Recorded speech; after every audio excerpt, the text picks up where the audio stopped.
Well, we finally got a day without rain, so I've got a lot of things I need to get done today, but most of them are not going to get done. In fact, most of them I won't even get started.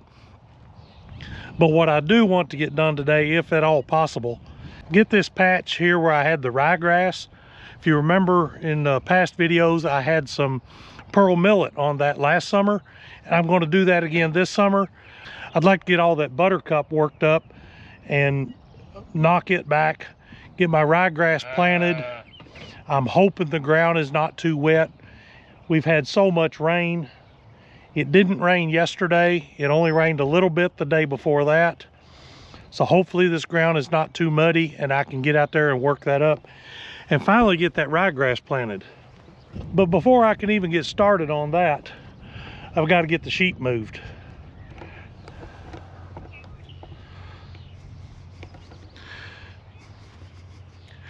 If you look out across this paddock, it looks like there's a lot of grass left in here, but most of it is just the big stemmy stuff that they're not going to eat very well, at least not until they get really hungry. And I've got lots of grass out across these other paddocks. So it's time to get them moved across this field and start working on that and let some of this grass regrow. But as you can see, even the paddock they're in, they haven't even eaten all the clover in here. I always know I've left them too long in a pasture if they have eaten all the clover down to the ground. Looks like they are working on my buttercup a little bit. They've nipped off some of the seed heads of that. That's good. So let's get the corner post set in here, get the fence turned around, and let them have one more paddock.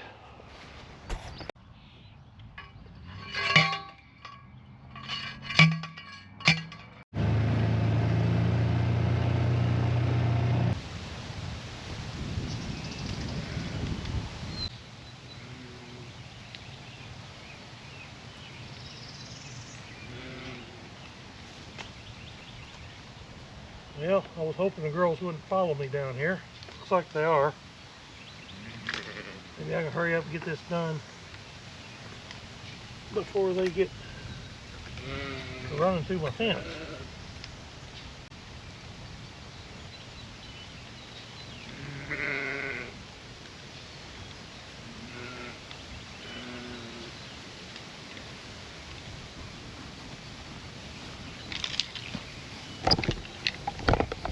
Nope.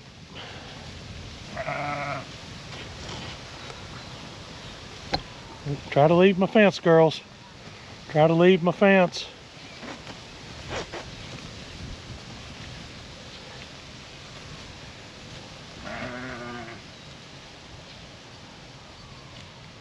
Okay.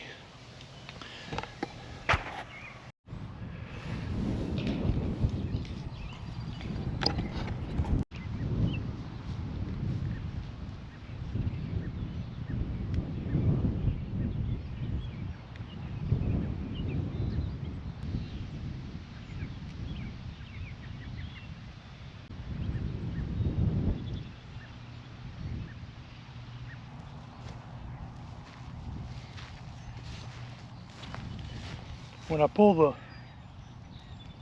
pull these wires off of the spools at the other end, I try to pull it pretty slow, or else the spool gets to spinning too fast and it makes a mess.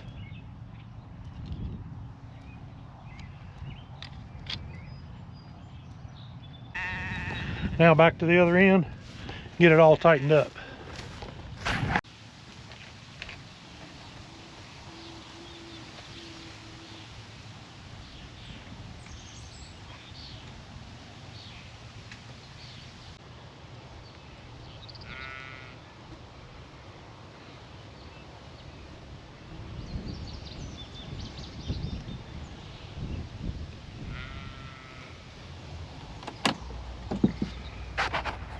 I did want to point out some things on this pasture in the clover.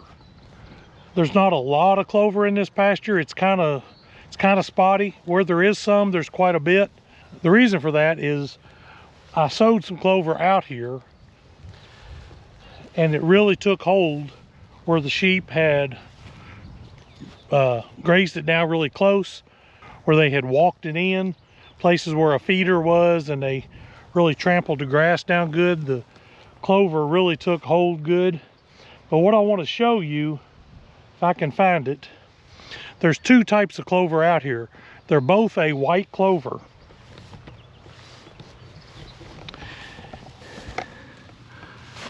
One is this clover. It's what I've always referred to as a Dutch clover. It's kind of a volunteer clover that comes in a lot of places.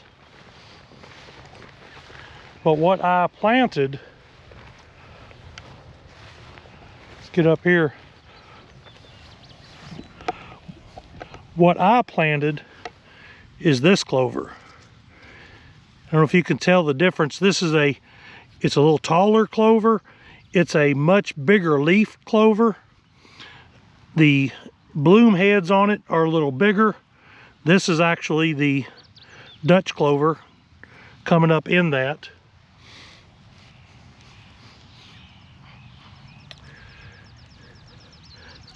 I really do like this clover. I'd like to sow some more of it in here and get a good stand of it. It grows well. The sheep really like it. It's got a lot of protein in it. I'm going to have to go back and do a little bit of research exactly what it was I planted. I know it's called an Alice clover, but there are actually two types of Alice clover. There's an ALICE Alice clover and an ALYCE Alice clover. I think it's the ALICE is what I planted. I would like to get some more of that, but it seems like that's the harder of the two varieties to find. But if I can find some, I'm going to put some more out here probably this fall, especially on any paddock that maybe got overgrazed a little bit and the grass got ate down pretty short, or any bare spots, any places where they've had feeders, like right here where I've had feeder in the past and they've just, wherever you leave this feeder sitting, they just tear the ground up. And that's when you get a lot of this nimblewheel and buttercup and those kinds of things coming back in here. You can see where I had my ryegrass. Once they took the ryegrass out of there, the buttercup has just exploded. So as long as you can keep a good stand of grass, you really don't have to worry about the weeds too much. You can see this part right here where I've had a feeder in the past. There's quite a bit of buttercup. There's all this nimblewheel coming back in. But if you look out across the field, you don't see the buttercup. There are some patches of nimblewheel out there, but the fescue does a pretty good job of weed control if you keep your fescue in good shape.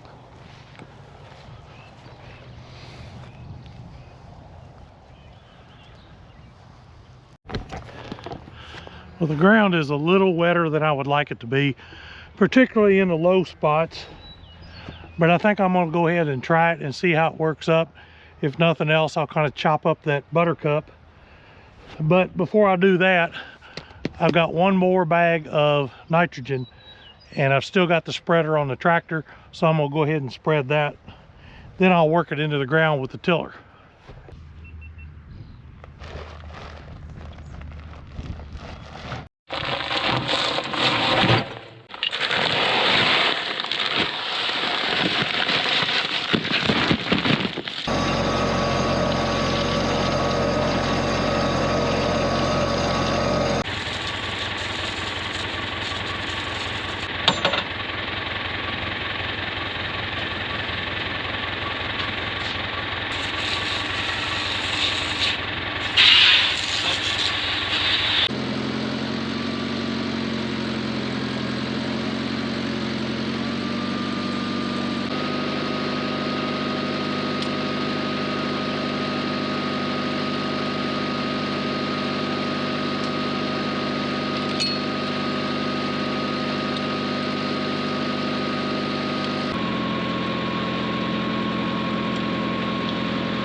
Well, there's one pass.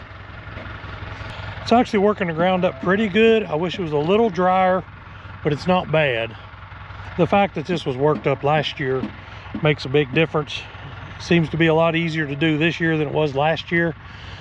But last year, this ground had not been worked for probably 30 years that I know of. So I'll go over it a few more times, chop this up a little more.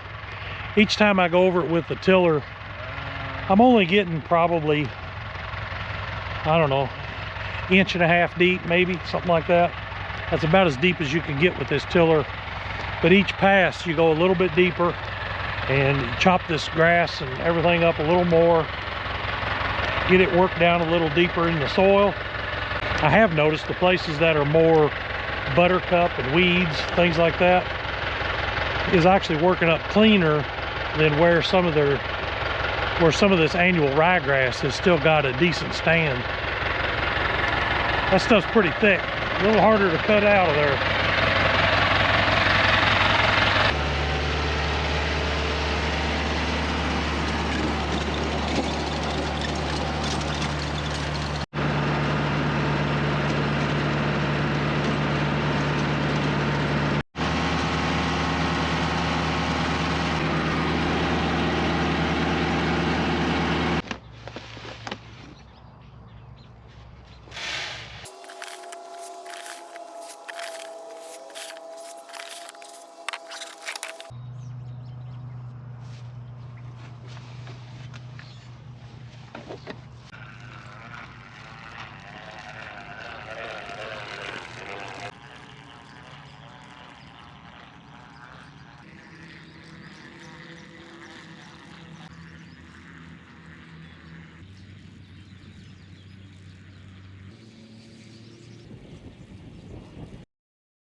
Well, this is actually a day or two later after I got the millet planted.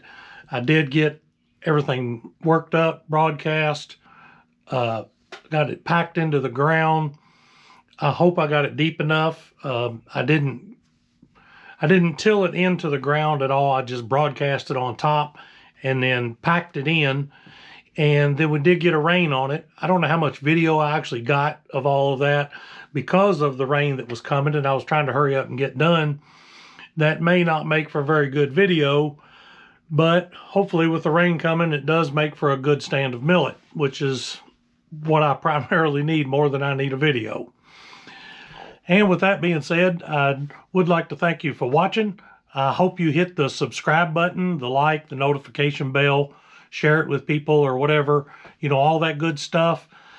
With that being said, me just asking you to subscribe, I'm about to say something that might cost me a few subscribers, but I'm going to say it anyway. There's a lot going on in the world right now, and so much of it really doesn't seem to be very good, but that is what's going on. And people are divided. You've got people on the left, you've got people on the right, Democrat, Republican, liberal, conservative, however you want to draw that line and divide people.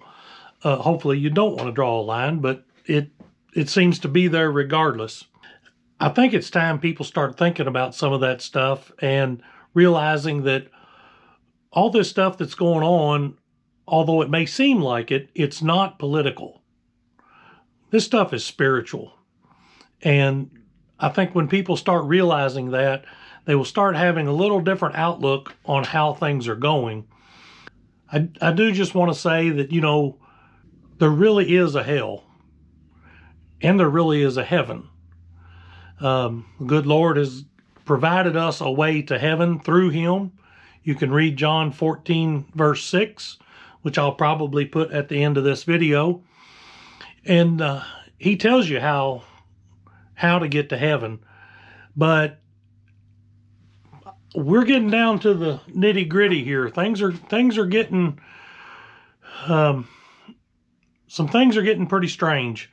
And I think you're going to see things accelerate. You're going to see things change a lot in the next, maybe even coming weeks or months, certainly in the coming years. And I really think people ought to start thinking about where they're going to end up. You're going to heaven or you're going to hell. It's one of the two. That's where we're all going. A lot of people like to think, well, I'm a good person, and by default, I'm going to go to heaven. God's going to have mercy on me. Well, God will have mercy on you, but you may not get his grace. And that's where I think people kind of fall through the crack there a little bit. There's a difference between mercy and grace. Mercy is that you don't get the punishment that you deserve. You may still get punished, but it may not be as severe as what you deserve.